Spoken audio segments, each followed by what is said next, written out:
Welcome, everybody, to the You Are Worthy Network. I am your host, Steve Wormer, and it is a Thursday afternoon. Hope you guys are having a tremendous week. I am grateful to be with you today because I have a really special person that I'm going to introduce you to here in a minute. I've gotten to know her maybe 2, 3 months ago, and we had to reschedule about a month ago. But I also had the honor of speaking with Mairin on a virtual stage. I guess that was, I don't know, 5, 6 weeks ago or Mhm. so, which was a lot of fun. I think her authenticity and her wisdom are going to come shining through today.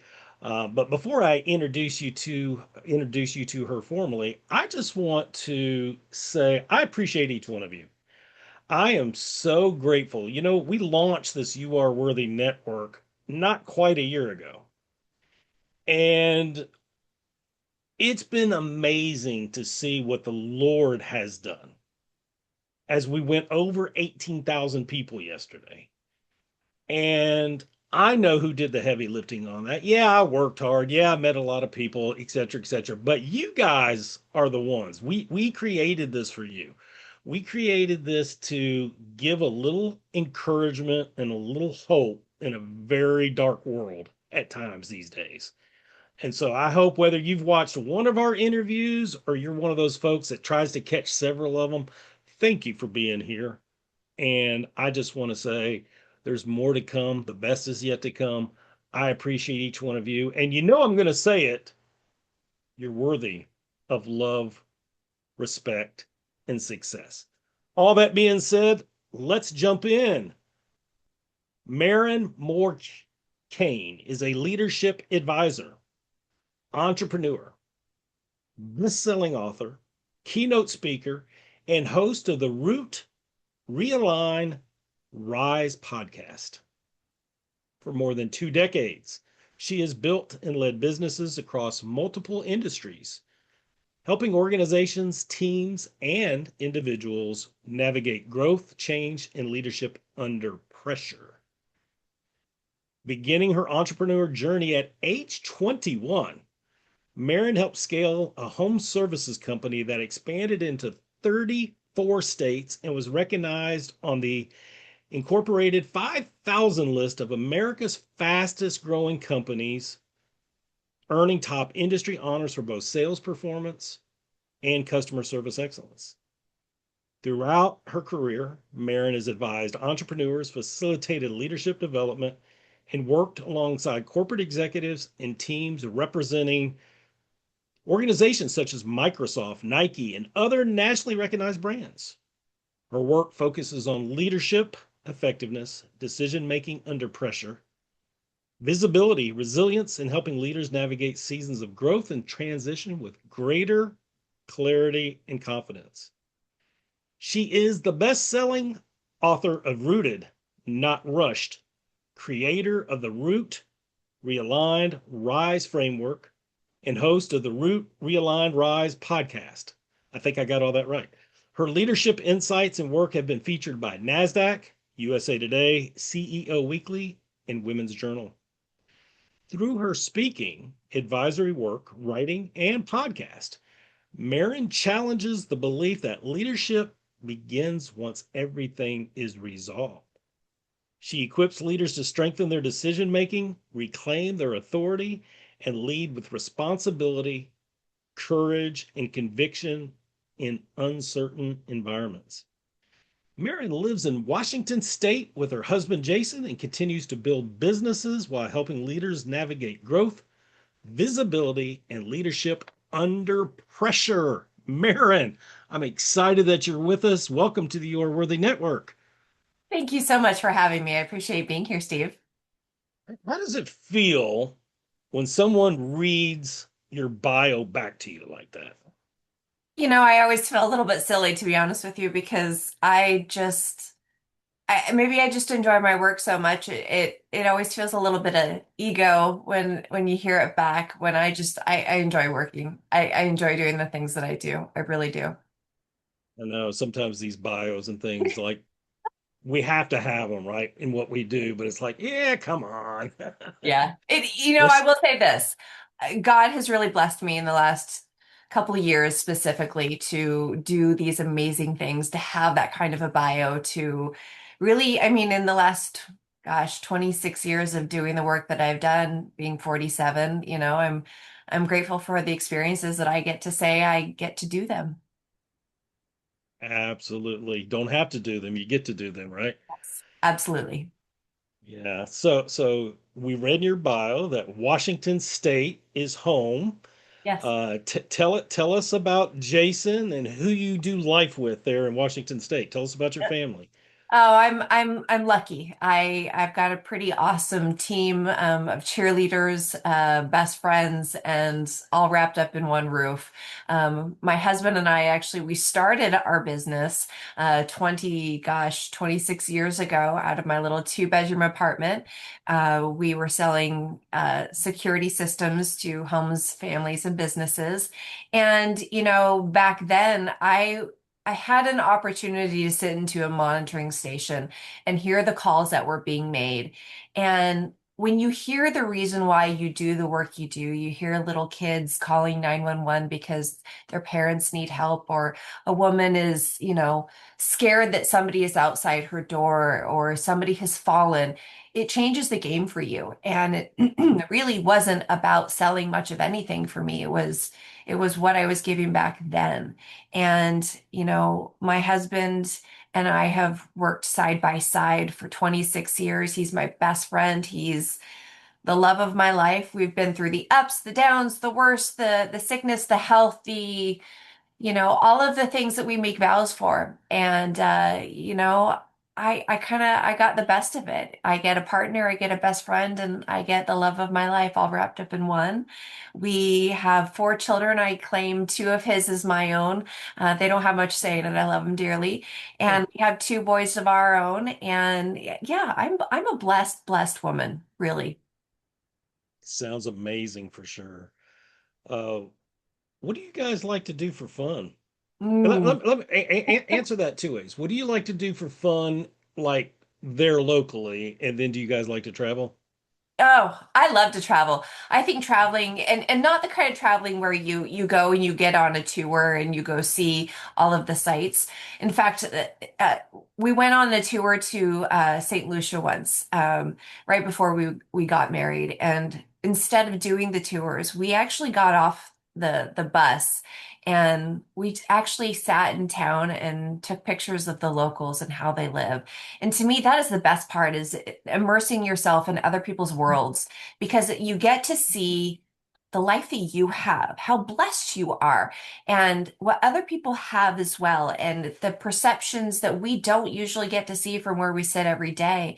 And I think that's the biggest gift to travel that you can get out of life is to realize how small you are in such a big, incredible, amazing, beautiful world.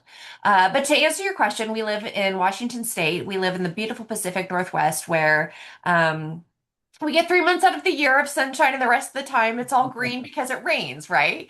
Uh, Right. so, I could complain about the rain, I could complain about the gloominess, but in reality, I love it.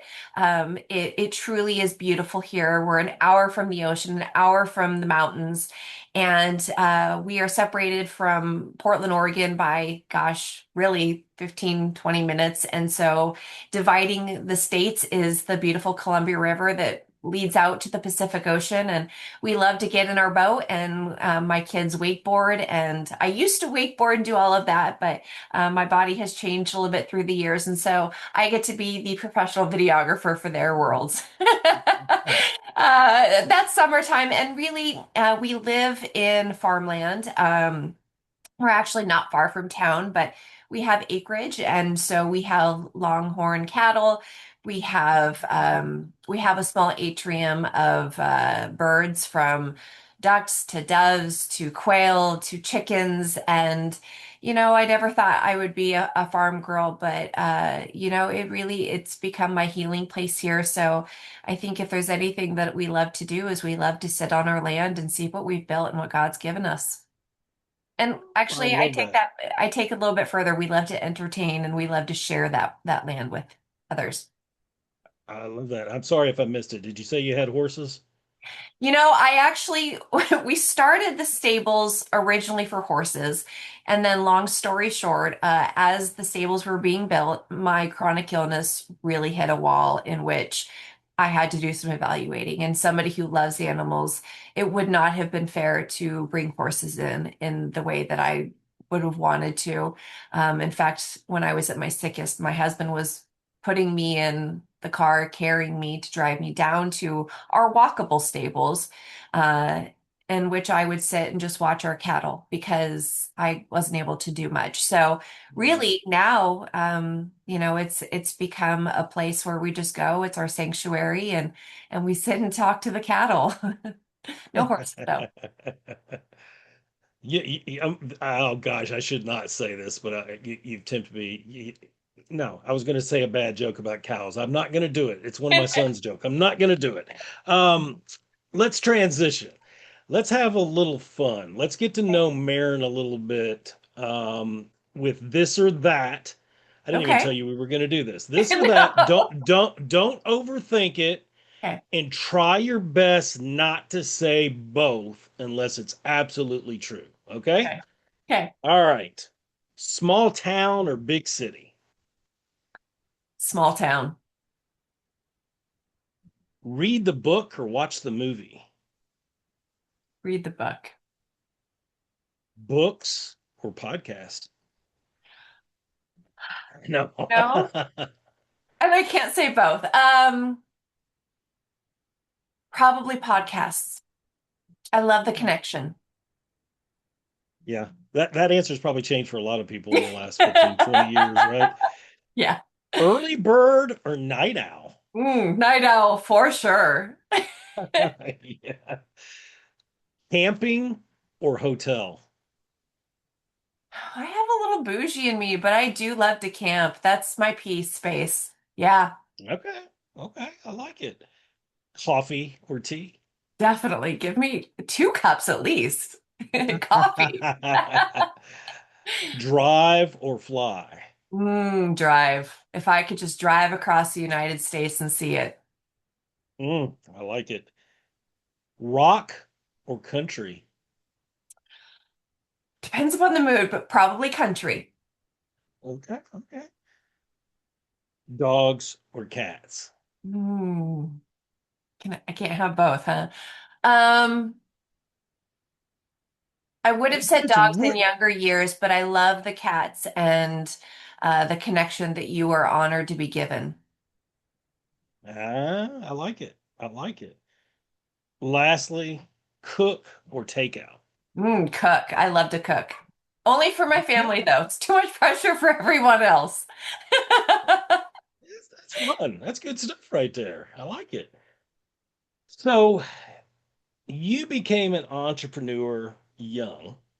And I Mhm. think I've only, in 150 some odd interviews, I've only come across maybe two people that were entrepreneurs as young, if not younger than you. But before we get to that, and everybody that's watched these knows what I'm about to do with you, and like Steve, it's predictable, but I do it anyway.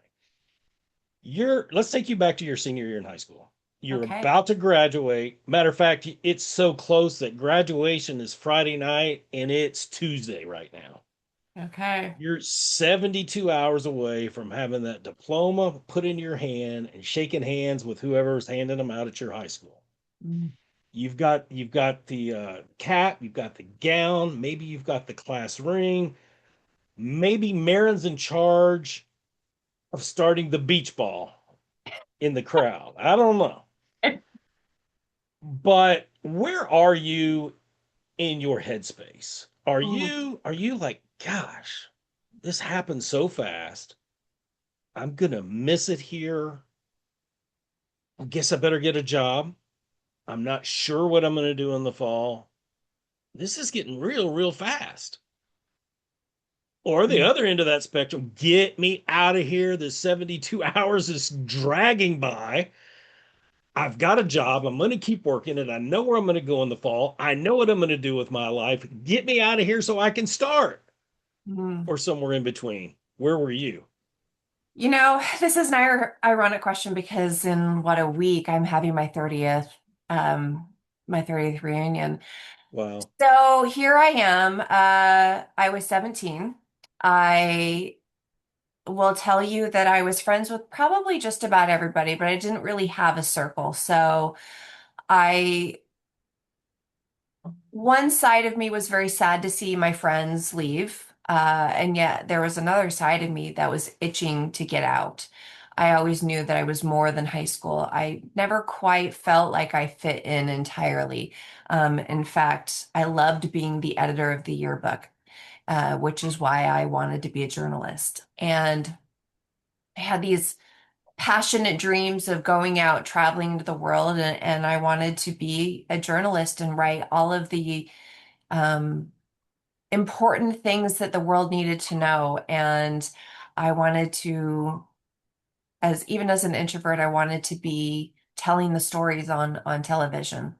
And I knew that there was more. I didn't even really want to go to college. I wanted to dive right in. Uh, Mhm. and, that probably should have been the first indicator of knowing who I really would be because I never finished college. I did 2 years at community college, was hit with a car accident. And in time of resting and sitting there to let my body heal, I decided I wasn't doing it. And it led me into the business I was in. In fact, I was supposed to return to college and go to University of Portland. And I had my classes picked out, and something told me, in fact, I'll never forget my dad's face when I said, I'm not going. So what are you going to do with your life? I said, there's more.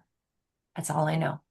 And so I think that's probably a good explanation of where I sat just before graduation. I was itching to go, but I'm also a very emotional person, and so I was reeling in all of the moments I had with my friends, and all of the different circles that I had, many nights of long, remembrance conversations. And here I am, 30 years later, I'm really excited to reconnect with some of them to say we didn't do any of them, but really just to say, look how far we've all come.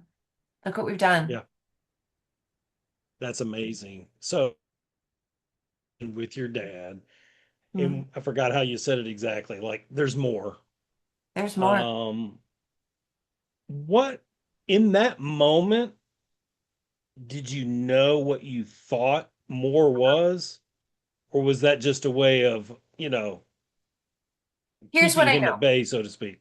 Yeah, so my parents were always college people. College was the framework to life. But my grandmother had a coffee shop. In fact, my mother almost had me in that coffee shop. She went into labor in that coffee shop. And I remember at very young ages of putting the greeting cards back and counting the money back to customers. I learned customer service. And I was at 14, 15 running her store, training her managers. And if had she had not sold the store when I was old enough, I was at the time almost 17 even. I wasn't even 18. I would have bought the store because that to me, that's it wasn't even the coffee shop. It was entrepreneurship. Even then, I just somehow knew there was more, and I didn't ever think it would be that. But I think it was a control, it was a freedom, it was knowing that there was so much more in creativity that I could do rather than just being an employee. And I knew that I loved creating spaces and experiences, and even in the store, I did that every day at little ages when a customer would come in and I would create the experience of why they wanted to be in the store and why they wanted to buy from our store. And, in fact, you talk about college or high school. My senior year, I had a college credit for personal finance class, and we had to create a business. And sure enough, I brought in a coffee espresso stand and I sold coffee beginning of school, at lunchtime, and after school.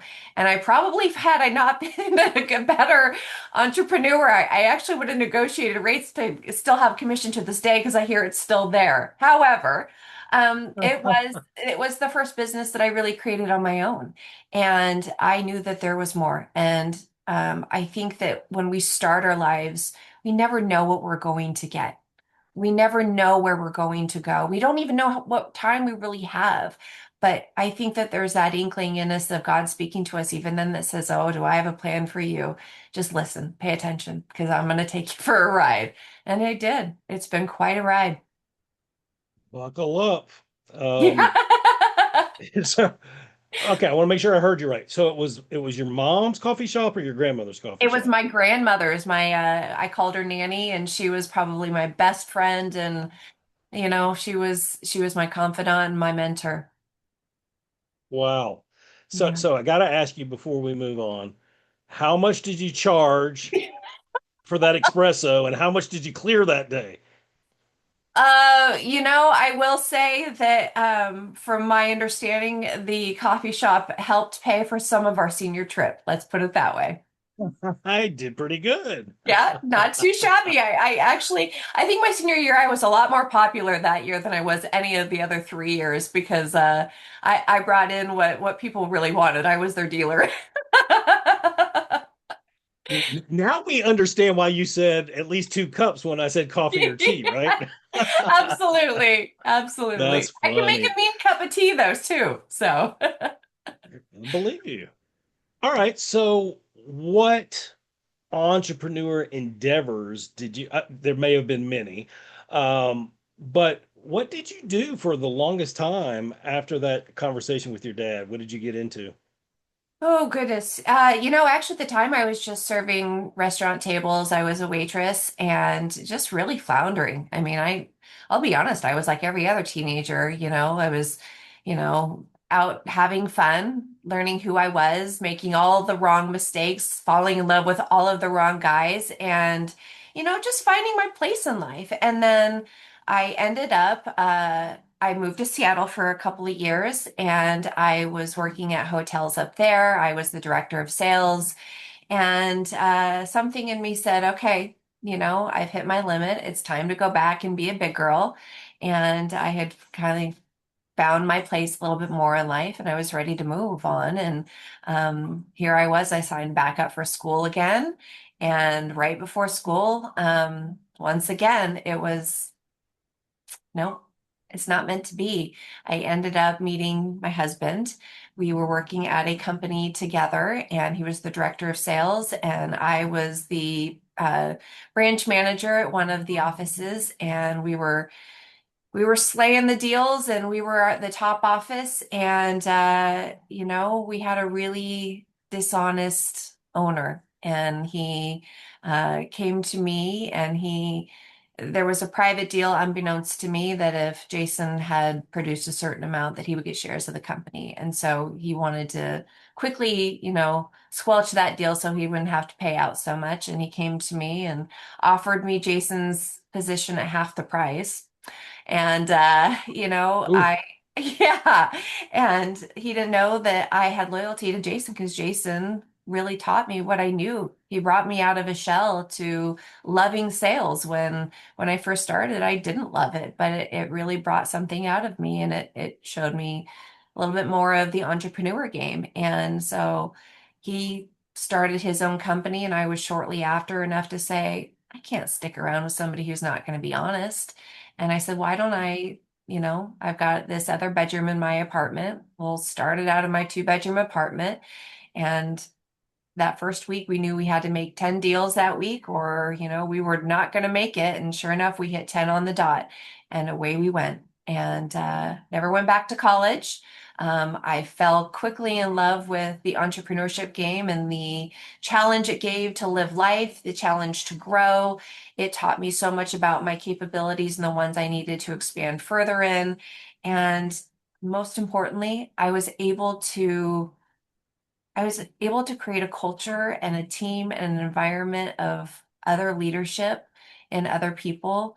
And I got to see my work really come into play and really help other people and grow them. And that's really my passion is to build other leaders. And that came very early on. so this business you're talking about that you started out of your apartment, what specifically was the business?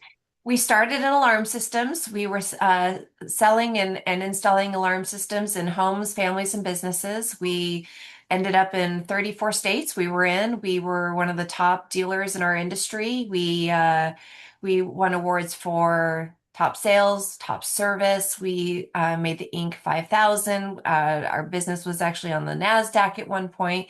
And goodness, probably in 2013, 14 is when we started to realize that, like a lot of industries, the evolution of an industry changes. And we knew that we were going to have to shortly pivot. And quickly we jumped into solar a couple of years later, and we've been in solar pretty much ever since.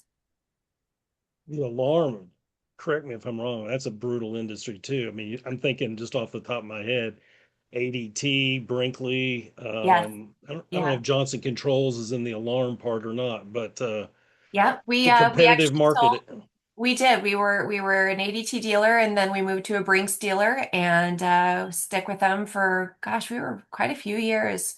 And then that kind of changed, and you learn your stories, you learn your business, and moved into solar.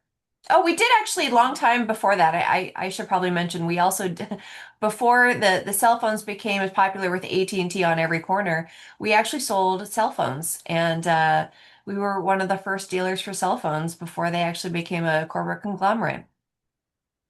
Yeah. Wow. So we're talking about what are we talking about? Mid 90s? Yeah, well, 90, actually, no, I take that back. We were 2000, 2001.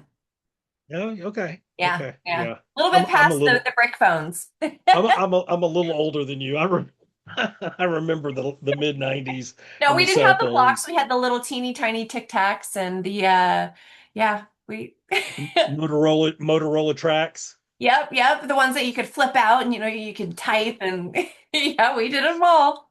Actually, yeah, I digress. I like that phone, the Star Trek. That was a good phone. Um, okay, I know where I'm going next. I'm probably gonna skip some time. And if you feel like you need to take us back a half step to articulate a point, feel free to do that.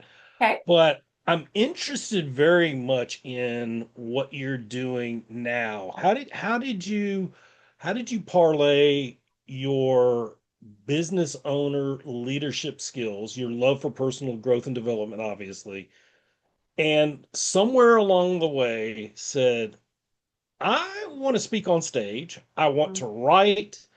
I want to coach. I want to have a podcast. And I'm sure it didn't all happen at once. But how did that all evolve? It is. It's quite a bit of a long story, I'm sure, in order for time for your audience. It was like 20 years of learning and growing of myself and who I was. And along the way, I would get kind of, not necessarily bored, but I knew that there was more. And so I did some outside advisory work while doing inside with Nationwide, and I would meet people along the way who wanted collaboration, and I was always in for collaborating. And so I would end up advising with teams for other corporations. And at one point, actually before COVID, I had my own event company in which I love creating events. I love creating experiences in places where, I can watch somebody light up and grow within that, whether it be for business or personal. And that was a passion for me. And then COVID hit, and I was ignoring all the signs of my body. I was running like three companies. I was doing all of the things all at once. And I was a go-getter. I really felt like time was nothing. And I always needed more time, but I never respected it. And I would have isolated incidents of my body showing me things that I would take as isolated, and I would, recoup for a day or two and move on. What I didn't know is that my body was screaming inside, and I had many instances and many stresses along the way that I was ignoring. And I was starting to have panic attacks up until COVID. And I was starting to have upset stomachs that I always figured was, I have celiac disease. And so I figured it was like, an allergy or an exposure to gluten I would always have. And so I would, treat it as such and move on. And then when I was in a F4 or excuse me, an F3 tornado in Nashville just before COVID. Literally, I think it was like a week and a half before we came back to lockdown.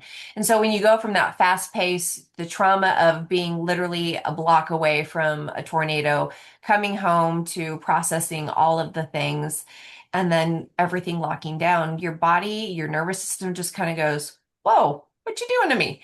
And my body said, okay, I can't do this anymore. And I was having blood pressure issues, and then I was starting to find other things. And then one day I woke up and I started vomiting and I could not stop.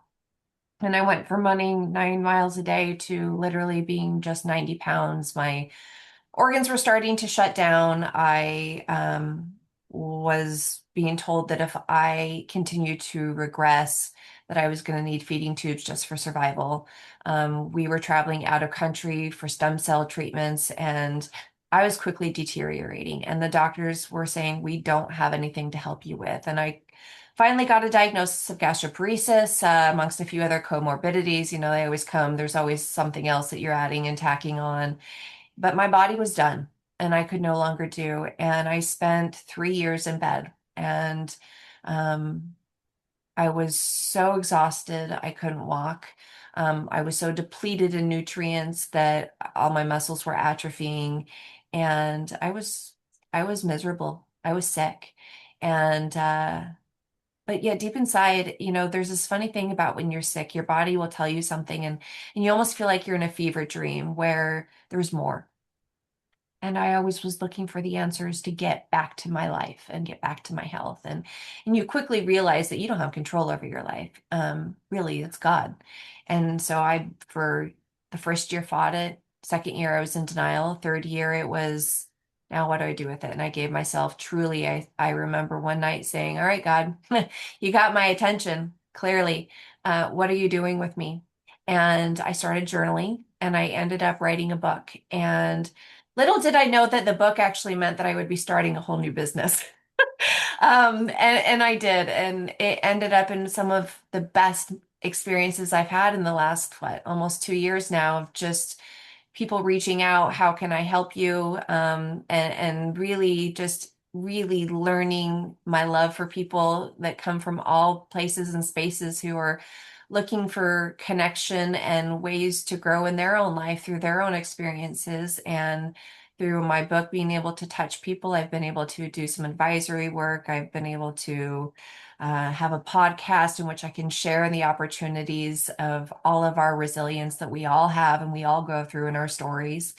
And I've been able to be on the NASDAQ with my book. I've been in, what was it? I think over 450 media outlets at this point now, I've heard. And it's been an amazing experience. And God's really led me into some great places, given some really, scary trials. And but I think that's sometimes what God does is he gives us these experiences and these trials to say you have so much more in you, and I'm just getting your attention. And there's going to be some changes, but if you believe and you follow with me, I've got a story for you. I've got a purpose. Ooh, there's a lot in that to unpack. Yeah. We won't unpack it all. I want to come back to the book in a second, but I want to make sure I heard you right. Did you say 3 years in Yeah. bed? Yeah. Uh, uh, I cannot fathom that time. And you shared with me, and you've shared here that you're a go-getter. Yeah. Um, Tell me what that period of time. Obviously, you've described it physically. Yeah. I'm interested in how that 3 years shaped how you viewed yourself. What was your Yeah. self-worth like during that time? You think you're something until it's taken from you, really. And my life was taken. I'll be really honest with you. I went from being this, what I thought was confident, and I learned now in a way was a way of people pleasing. I was a go-getter and maybe for the wrong reasons. Um, I sought life in a different way, time in a different way, and success in a different way. And when all of that is ripped from you, it does. It changes everything. It changed me entirely.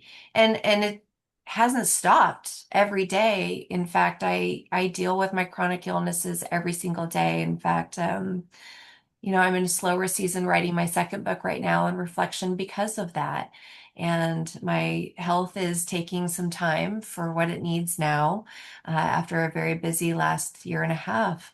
It will never not stop. It will always progress, but it stripped it away. I've learned how valuable life and time is and really how little control you are. And it begs the question of if life gives you today and this is it, that question always really, it's one of those um it's one of those questions that they ask and you don't realize it until they come.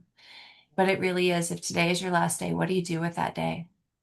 And that circled my life for at least 3 years and still does sometimes even today. And every day I come back to, if this is it, my kids are watching, my husband's watching. There are other people now that I'm honored to be having watch and be a part of this. And if there's one thing that I can do, it would be just to share the journey that I'm on, to share the things that I'm learning as I go. I don't have it figured out. I certainly feel like I'm becoming. I learned the imposter syndrome that comes in every bit of part of it. It it takes it away and it rebuilds you into something new and something different, maybe better, maybe, I mean, it's up to how you view it. But really, I've learned that it's not just my story, it's others as well. And that's the part that's most important to me now. You're awfully humble, describing that. It reminds me of and I'm not communicating this to toot my horn at all. I've one of my keynotes is stronger than your setbacks, Mm. Yeah, and you're a great example of that. thank you. And so you went through this incredibly, I don't even have the adjective for it, but challenging, for lack of a better one, excruciatingly challenging 3 year season. And it was God, from my where I sit, Hmm. it was God Yeah. making you. He says in Psalm 23, he makes us lie down because Yes. we don't tend to do it on our own. At least I know that's the case for me. I think you relate. Yeah. Oh, Um, he made it. He made it happen. yeah. But look what he's done. Yeah. And there can be no denying. Yeah, I know, I have no doubt. You're talented, you worked hard, you had a vision. But even those things are gifts from God, right? Like he set you up for the next season of life during that 3 years. Would you agree or add He on to that? he stripped it. He completely stripped it away and built something new in me. And I still learn her every single day. And I still, you know, it's interesting. I'll go back to the night that I actually my pastor was on TV. He would do this replay of his church service. And I won't get too graphic, but I was on the bathroom floor again, and I was very, very sick that night. And it was a night I wasn't sure I wanted to continue, to be really frank with you. It was very hard. And it wasn't like I was just tired. I was just tired of fighting. And my husband had just finally fallen asleep. It must have been 4 o'clock. And I remember sitting there and I could hear the service in the background. And I remember saying, I don't want to do this anymore. I can't. And interestingly enough, the whole lesson behind that church service was expansion. It was what God wants to do to you. And it was. He expanded me that night. And I said, fine, this is it. Let's do this. And I don't know who I am. I mean, I can't believe I'm actually getting a little bit emotional right now talking about it. And I talk about it often, but um, it still is a very raw thing for me because I asked him, tell me, show me what you wanted to do with me because you have nothing left of me. You've stripped it away and you clearly have a purpose. So do it. Just take over. And I don't know where the journal really inspired from. I mean, I was looking for, heck, I was drawing, I was looking for art, I was looking for purpose in anything to give myself some sort of a direction. I would call my mom daily, help me understand this. And it was shortly after I just felt this urge to just take the journals and just start writing. And my husband even says to this day that he doesn't recognize the person he married. And because I used to be a little bit different. I think I kind of I did things a little bit differently. And now I don't, I never would have talked on a podcast and never would have stood on a stage prior. In fact, my girlfriend, she always calls me or texts me and will say, I don't know what happened because I couldn't even network very well. I was never one to give a great bio intro at a networking event. Um, I love to go with my friends just because I wouldn't be alone, and I wasn't confident in that fashion. I knew how to run a business, and but I didn't know how to stand in front of people and talk about it. And now I don't think about it.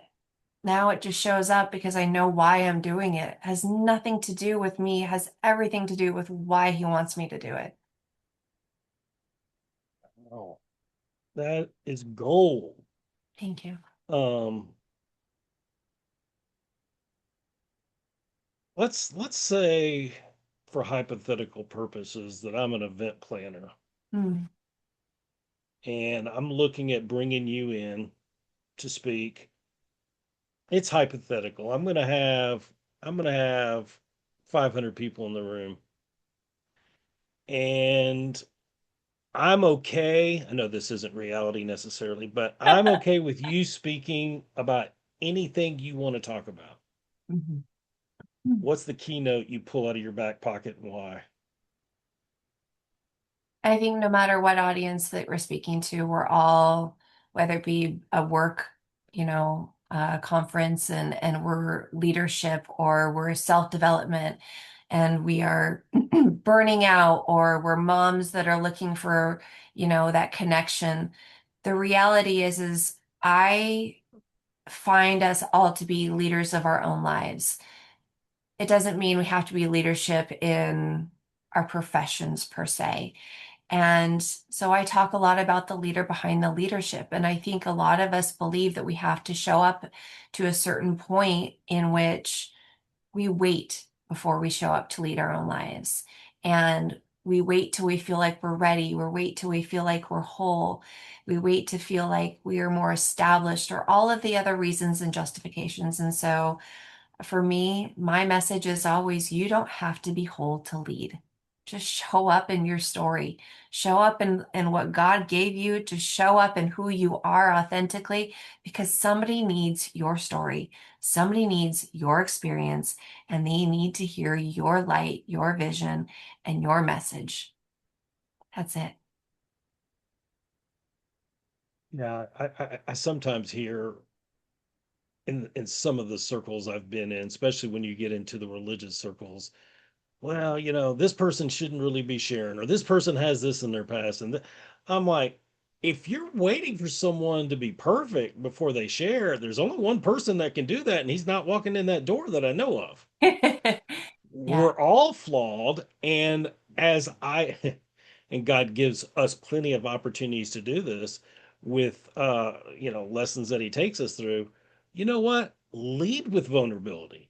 Yeah. Lead with where you fall short. There's power in that. So I love that. Tell us more about the book that started it all. Mhm. And then if you can tell us about the new book a little bit. Well, the first book was called Rooted, Not Rushed. Really, it's my story of all of my resilience from childhood forward that led me to where I'm at.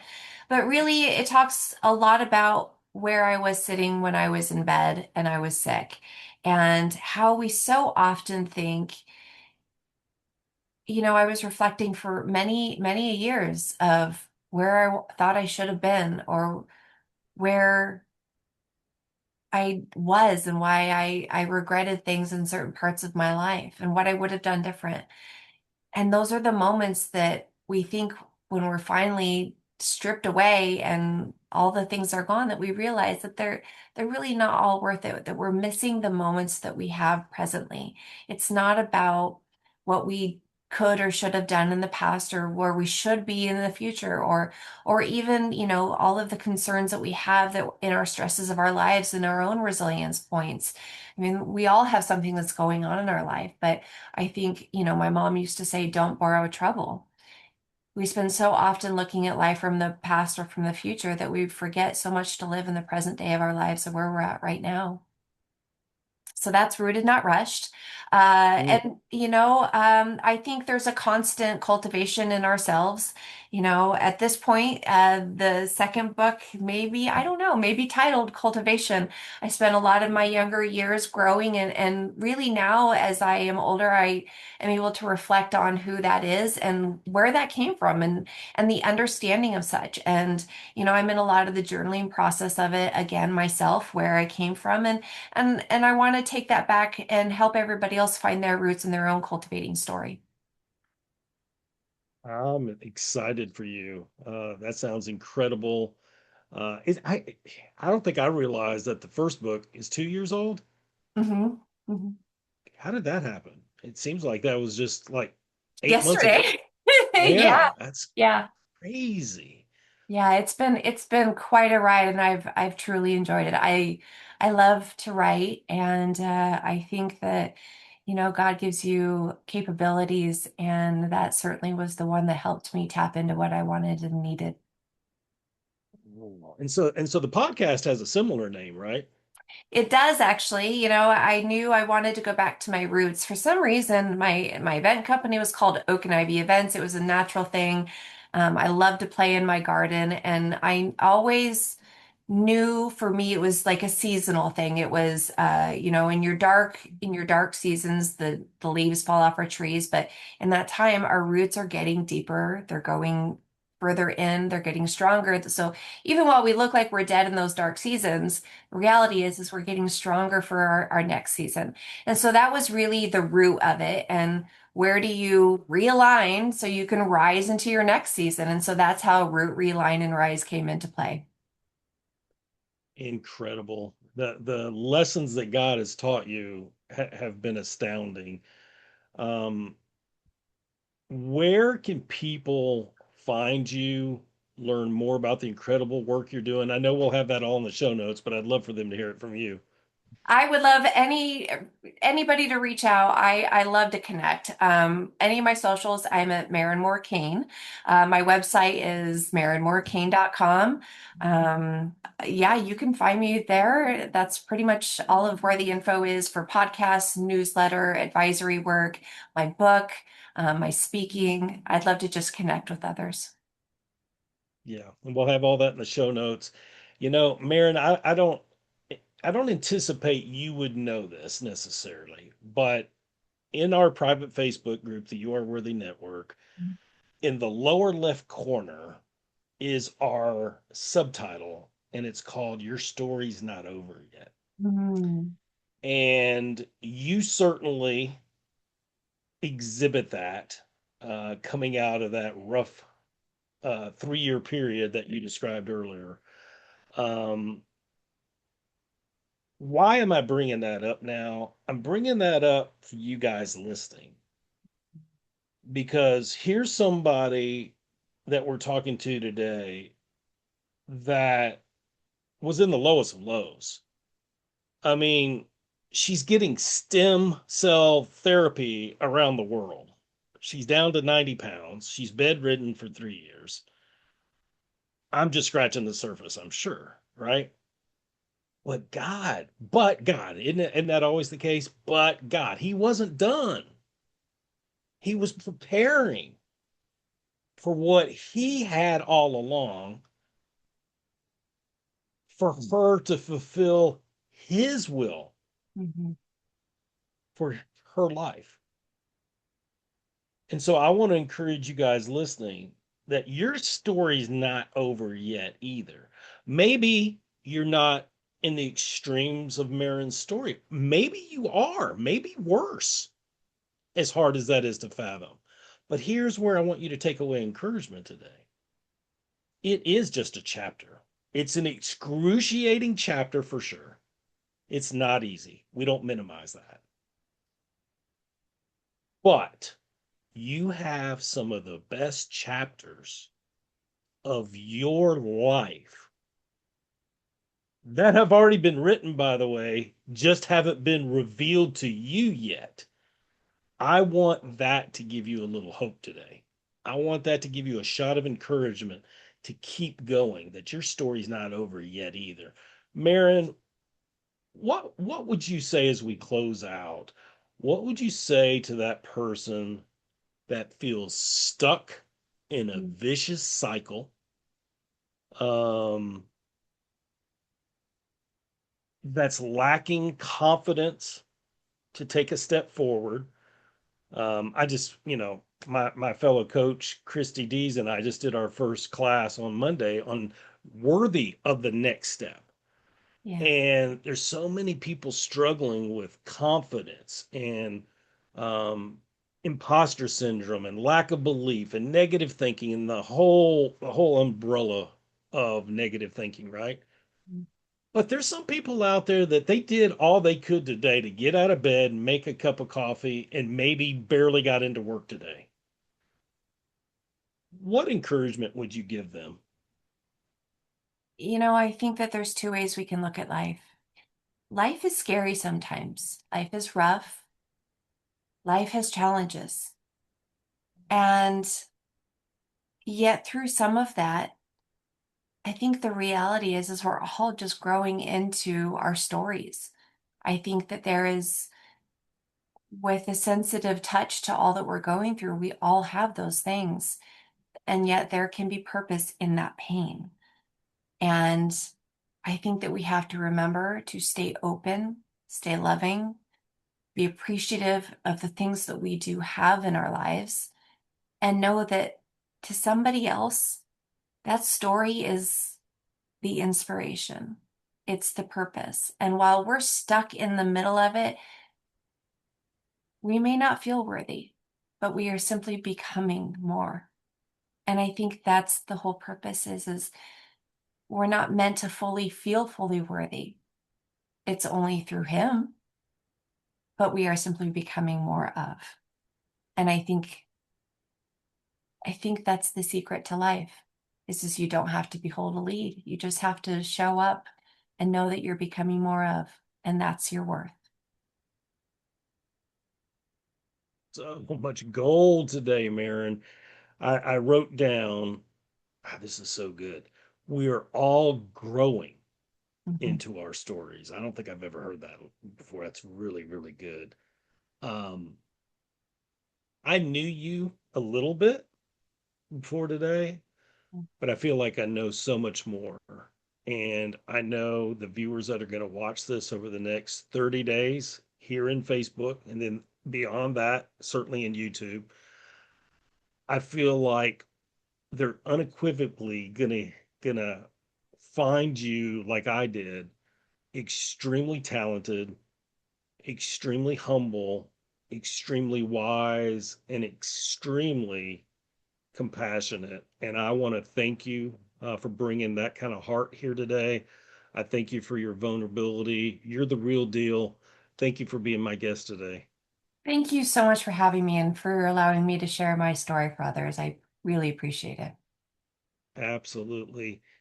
Last thing I'll say, guys, is you're worthy today. Whatever you're praying for, whatever you're achieving next, keep doing that without a doubt. And when those things come true for you, we'll celebrate those with you. We'll rejoice with you. But you don't become more worthy when they happen. You're worthy now. Mhm. Remember that. That's why we have this network to remind you that you're worthy even on the heels of your worst season. You were even worthy then, even though it didn't feel like it, right? You're worthy every single day. And I'll even tell you why, because we're a society that likes to have the answers, right? We're not worthy on our own. We're worthy because of the blood of Jesus.